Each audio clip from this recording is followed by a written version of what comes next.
Hey everyone, and welcome back to HZad Education's channel. If you are getting ready for the PTE core test, you might understand that writing from dictation is one of those tasks where people just easily lose marks.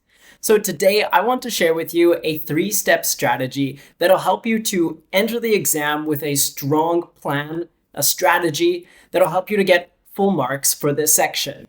The task looks simple. Listen to a short audio and then type it.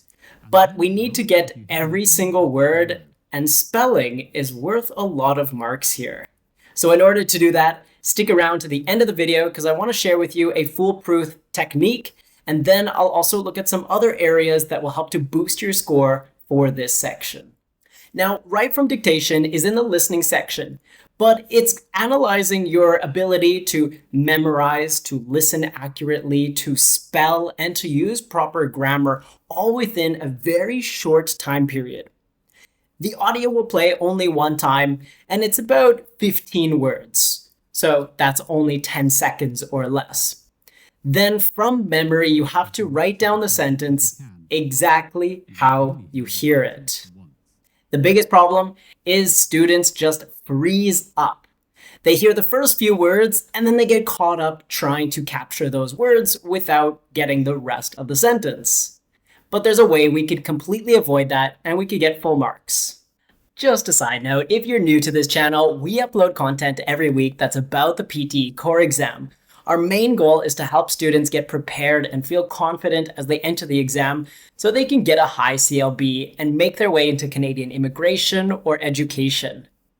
So if you're feeling nervous about the exam and you want to boost your score, check out our channel, subscribe, like the video so you get notifications every week. That helps us out, but ultimately it helps you because when you are preparing for the exam, you need to be getting a lot of English content every day. All right, back to the video. During the listening section, you'll get this question about 3 or 4 times. It's a variety. It depends on the type of exam that you get as they are randomized. You will lose a mark for every spelling mistake. So I can't stress this enough, but spelling is incredibly important here. We need to make sure that we are getting the right spelling and all other things will fall into place. So let's take a look at the strategy that all of our students use. It's called the abbreviation strategy. The first thing that you're going to do when you listen to the audio is develop a technique where you only write an abbreviation for each word that you hear. This way, we're not solely relying on our memory, but in fact, we're going to listen to the audio, get a general sense of it, and then each abbreviation or each letter, initial, will help us to trigger our memory when we go to write it. So let's say it sounds like this. Students must observe lab safety regulations at all times. Your abbreviations or initials will look something like SMSAOTTULP. Now the trick is that you are still listening to the audio, so you've still understood the general concept of this. Then when I go to transfer that into a full sentence, I will remember it started with the word students, and I will go students, M, must, S, submit, A. Submit what? Submit assignments. Now, if it makes it more helpful for you, you can also use short form words. Instead of writing students or S, you can write ST. Sometimes people use that for students, or SS. That's commonly used for students as well.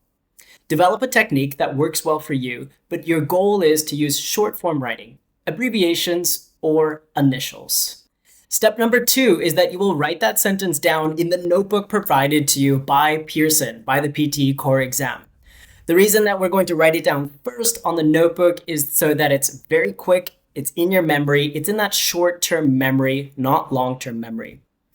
As you are writing it in your notebook, look to make sure that the sentence makes sense. Of course, if it doesn't make sense, then you've made a mistake somewhere. Listen for the grammar. Read it aloud to yourself. Does it sound the same way from the audio you just listened to? Then finally, step number 3 is transfer that onto the computer and submit your mark. So the 3-step strategy is quite simple, but it definitely helps our students to get every word down and ensure that they are not missing something throughout the sentence. Let's try one more together. Try to write down an abbreviation or initial, then transfer it to your notebook. They were struggling last year to make their service pay. So your abbreviations might look something like TWSLYTMTSP. From there, I would transfer that into the sentences of they were struggling last year to make their service pay. So I know that my sentence is complete. Now, the reason why this strategy really works is because it helps to support your working memory. You don't lose the sentence right away. It also gives you a second chance to check your grammar and check your spelling, and it mimics the way that our brain actually uses our thought process when we are speaking. So it follows like a natural rhythm in our brain. Okay, like I mentioned before, the biggest place that you can lose marks here is for spelling. I know, it is spelling. Everyone has problems with spelling. So we're going to go through a couple of tricky areas that I think you should practice at home because I've seen a lot of students lose marks on these words. Keep in mind that for the PTE core exam, you're allowed to use any standardized type of spelling. You can use the American spelling, British spelling, UK, etc. The goal is that you are consistent throughout. Now, there is a lot of lenience. Like, let's say, for example, in the writing section, you use British English, British spelling, but in the listening section, when you are writing, you use American. That is okay, but for each task, each section, you need to maintain one type of spelling. Keep that in mind, be consistent, don't be flexible with your spelling types. When we think of British spelling, we often think of the words that have OU, like color or favorite.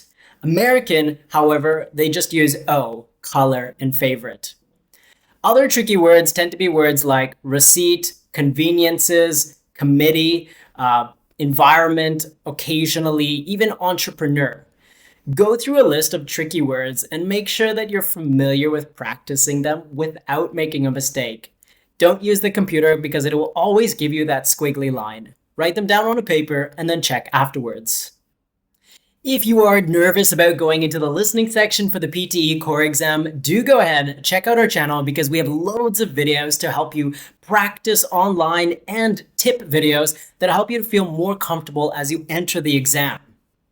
The biggest thing to know is that the PTE core exam is an exam just like all others, and there are strategies that will help you to get the highest mark. And I guarantee you, all other students who are getting top marks, top CLB scores, are using templates, speaking templates, writing templates, and they are using strategies that are posted online. It is very difficult to get a high score just through studying English alone. Thank you for following along. I'm Scott from HZad Education, and I'll see you in the next one.